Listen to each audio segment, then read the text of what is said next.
നമസ്കാരം. ഞാൻ ഡോക്ടർ സുധാകരൻ കല്യാസ്, സൈക്കോളജിസ്റ്റാണ്. ഈ അടുത്ത കാലത്ത് നടന്ന ഒരു സംഭവത്തെക്കുറിച്ചാണ് ഞാനിപ്പോൾ പറയാൻ പോകുന്നത്. ഇത് മറ്റൊന്നുമല്ല, ഒരു ഗ്രാമപ്രദേശത്ത് ഒരു ഉത്സവം നടക്കാൻ. ആ ഉത്സവം രാത്രി ഒരു 2 മണി 3 മണിയായപ്പോൾ കഴിഞ്ഞു. ആളുകളൊക്കെ പിരിഞ്ഞുപോയി. ആ സമയത്ത് ഒരു 10-12 വയസ്സ് പ്രായമുള്ള ഒരു ആൺകുട്ടി അവൻ ആ ഉത്സവ പറമ്പിലൂടെ ഇങ്ങനെ അലഞ്ഞു തിരിഞ്ഞ് നടക്കുകയാണ്. അപ്പോൾ അവിടെ സംഘാടകരായ ചില ആളുകൾ കണ്ടിട്ട് ഈ കുട്ടിയെ ചോദ്യം ചെയ്തു. വീട് എവിടെയാണ്, എന്താണ് ഇപ്പോഴും ഇവിടെ നിൽക്കുന്നതെന്നൊക്കെ ചോദിച്ചു. അവന് പ്രത്യേകിച്ച് ഉത്തരവൊന്നും ഉണ്ടായിട്ടില്ല. പിന്നെ അവർ പോലീസിനെ വിളിച്ചു. പോലീസുകാർ വന്നു, ആ കുട്ടിയെ കൂട്ടിക്കൊണ്ടുപോയി. അപ്പോൾ അവൻ്റെ വീട് ഒരു 10-12 കിലോമീറ്റർ അപ്പുറമാണ്. പോലീസുകാർ നേരെ അവൻ്റെ വീട്ടിലേക്ക് അവനെ കൊണ്ടുവിട്ടു. അവിടെ ചെന്ന് പോലീസുകാരെ അന്വേഷിച്ചപ്പോഴാണ് കാര്യം മനസ്സിലാവുന്നത്. ഈ കുട്ടിക്ക്, അവൻ 7ാം ക്ലാസ്സിൽ പഠിക്കുകയാണ്, ഇങ്ങനെ ഇടയ്ക്കൊക്കെ വീട്ടിൽ നിന്ന് വിട്ടിറങ്ങി പോകുന്നൊരു ശീലമുണ്ട്. പഠനത്തെക്കുറിച്ച് ചോദിച്ചപ്പോഴോ അത് അതിനേക്കാൾ ഭീകരമാണ്. അവന് സ്കൂളിൽ പോകാൻ ഭയങ്കര മടിയാണ്. അതുകൊണ്ട് തന്നെ പഠിത്തത്തിൽ പിന്നോട്ടാണെന്ന് പറയേണ്ടതില്ലല്ലോ. പിന്നെ സ്കൂളിൽ പോയാലോ എപ്പോഴും അടിയും വഴക്കും പ്രശ്നങ്ങളാണ്. കൂട്ടുകാരോടായാലും ടീച്ചേഴ്സിന് പറഞ്ഞാൽ തീരെ അനുസരിക്കില്ല. അവൻ്റെതായ ചില രീതികളുണ്ട്, അവൻ്റെതായ ചില ഇഷ്ടാനിഷ്ടങ്ങളുണ്ട്. അതിനപ്പുറത്തേക്ക് അച്ഛനോ അമ്മയോ അധ്യാപകരോ കൂട്ടുകാരോ പറഞ്ഞാൽ അനുസരിക്കില്ല. ഇതെല്ലാം പോരാത്തതിന് വീട്ടിൽ നിന്ന് പണം മോഷ്ടിക്കും. ക്ലാസ്സിൽ ചില കുട്ടികളുടെ പണം മോഷ്ടിച്ചിട്ടുണ്ട്. കള്ളം മാത്രമേ പറയുകയുള്ളൂ. പിന്നെ ഇടക്കൊക്കെ മദ്യപിക്കുന്നുണ്ട്, പുകവലിക്കുന്നുണ്ട്, ചില ഡ്രഗ്സൊക്കെ ഉപയോഗിക്കുന്നുണ്ട്.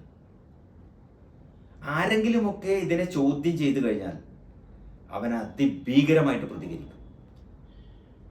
എപ്പോഴും അടി വഴക്കില്ലാത്ത ദിവസങ്ങളില്ല. വീട്ടുകാർക്കും സ്കൂളുകാർക്കും തലവേദനയാണ്. എന്താണ് ഈ കുട്ടിയുടെ യഥാർത്ഥത്തിലുള്ള പ്രശ്നം? ഇത്തരത്തിലുള്ള കുട്ടികളെ നിങ്ങൾ കണ്ടിട്ടുണ്ടാവും. ഇത് ഒരു പ്രത്യേക തരം മാനസികാവസ്ഥയാണ്. പെരുമാറ്റ ദൂഷ്യരോഗം, സ്വഭാവ ദൂഷ്യരോഗം, അല്ലെങ്കിൽ കോണ്ടാക്ട് ഡിസോർഡർ എന്നതിനെ പറയാം. ഇത് സ്വാഭാവികമായിട്ടും ആൺകുട്ടികളിലാണ് കൂടുതലും കണ്ടുവരുന്നത്. സ്വഭാവം എന്ന് പറയുന്നത് എന്താ നമുക്കറിയാലോ. നമ്മളൊരു ഗ്രൂപ്പിനകത്ത് സാമൂഹികമായ നീതിക്കനുസരിച്ച്, എഴുതപ്പെട്ടതോ എഴുതപ്പെടാത്തതുമായ നിയമങ്ങൾക്കനുസരിച്ചുകൊണ്ട്, അവിടുത്തെ ഒരു സംസ്കാരത്തിനനുസരിച്ച് മറ്റുള്ളവരോട് പെരുമാറുക, അതാണ് സ്വഭാവം എന്ന് പറയുന്നത്. എന്നാൽ ഇത്തരം കുട്ടികൾക്ക്, ഇത്തരം ആളുകൾക്ക് അങ്ങനെ പെരുമാറാനാവില്ല. നിയമങ്ങളൊന്നും ഇവർക്കൊരു ബാധകമല്ല. മറ്റുള്ളവരെ അംഗീകരിക്കുക എന്നുള്ളതോ ബഹുമാനിക്കുക എന്നുള്ളതോ ഇവരുടെ ജീവിത രീതിയല്ല. ഇത് യഥാർത്ഥത്തിൽ പഠിക്കേണ്ടതും നമ്മൾ അവരെക്കുറിച്ച് മനസ്സിലാക്കേണ്ടതും വളരെ അത്യാവശ്യമാണ്. ഈ ഒരു സ്വഭാവദൂഷ്യ രോഗം യഥാർത്ഥത്തിൽ കുട്ടിക്കാലം മുതലേ ഉണ്ടാവുന്നുണ്ട്. ഇതിൻ്റെ 2ആയിട്ട് വേണമെങ്കിൽ തിരിക്കാം. 10 വയസ്സിന് മുമ്പ് ഉണ്ടാവുന്ന അവസ്ഥയെ നമുക്ക് ചൈൽഡ്ഹുഡ് ഓൺസെറ്റ് എന്ന് പറയാം. അതിനുശേഷം ഉണ്ടാവുന്നത് അഡോളസൻസ് ഓൺസെറ്റാണ്. Childhood onset type and adolescence onset type.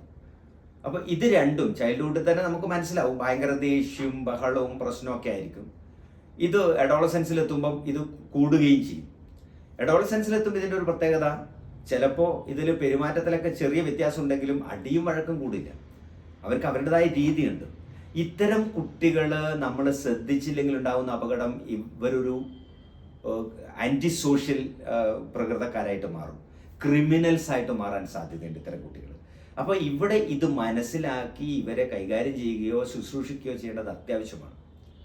ഇതിന് എന്തായിരിക്കുമെന്ന് കാരണം ചോദിച്ചാൽ, ഈ കാരണങ്ങളെ നമുക്ക് വിവിധ മേഖലകളായിട്ട് തിരിക്കാൻ പറ്റും. അതിലൊന്ന് ജൈവപരമായിട്ടുള്ള, ജെനറ്റിക്കലായിട്ടുള്ള റീസൺസ് ആണ്. മറ്റൊന്ന് സാമൂഹികമായിട്ടുള്ള കാരണങ്ങളുണ്ട്. മൂന്നാമത്തത് രക്ഷിതാക്കളുടെ ഭാഗത്തു നിന്നുള്ള കാരണങ്ങളുണ്ട്. ഇങ്ങനെ ചില കാരണങ്ങളെ നമുക്ക് തിരിക്കാം. ഇതിൽ രക്ഷിതാക്കളുടെ ഭാഗത്തു നിന്നുണ്ടായിരുന്ന പ്രശ്നങ്ങൾ എന്താണെന്ന് വെച്ചാൽ, ഇപ്പോൾ വീട്ടിൽ ഒരു സ്വസ്ഥതയില്ലാത്തൊരു അന്തരീക്ഷം, മദ്യപാനിയായ അച്ഛൻ, അല്ലെങ്കിൽ കുട്ടിയെ വളരെ ക്രൂരമായി, കുഞ്ഞുനാൾ മുതലേ ക്രൂരമായിട്ട് ഉപദ്രവിക്കുന്ന അങ്ങനൊരു സാഹചര്യം, ശാരീരികവും മാനസികമായിട്ടുള്ള പീഡനങ്ങൾ ഉണ്ടാവുക, ഒരിക്കലും കുട്ടിയെ അംഗീകരിക്കുന്ന ഒരു അന്തരീക്ഷം ഇല്ലാണ്ടിരിക്കുക, അച്ഛനും അമ്മയും തമ്മിൽ വഴക്കുണ്ടാവുക. അങ്ങനെ വരുമ്പം ഈ കുട്ടിയിൽ ഇത്തരത്തിലുള്ള ആഘാതങ്ങൾ നേരത്തെ ഉണ്ടാവാം.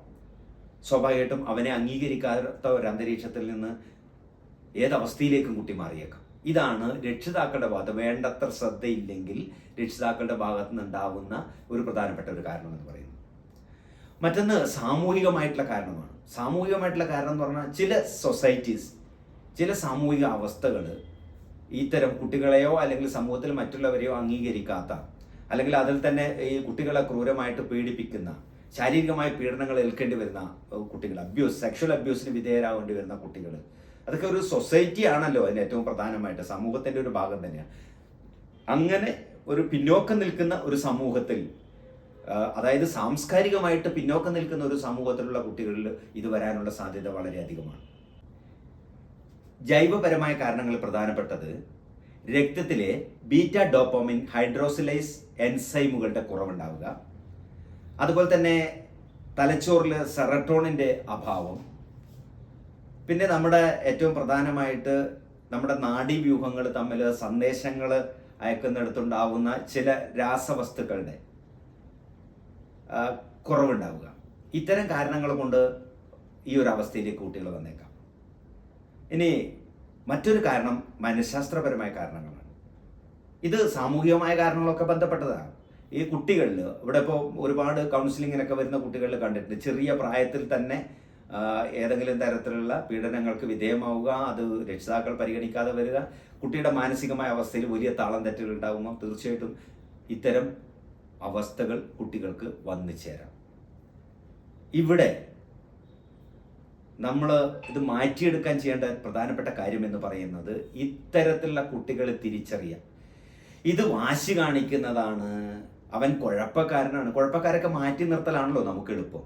അങ്ങനെ കുഴപ്പക്കാരനായത് മാറ്റി നിർത്തുകയല്ല, ഇത്തരത്തിലൊരു പ്രകൃതമാണ് നമ്മുടെ കുട്ടികൾ കാണിക്കുന്നതെങ്കിൽ തീർച്ചയായിട്ടും ഇതൊരു പ്രശ്നമാണെന്ന് മനസ്സിലാക്കുക.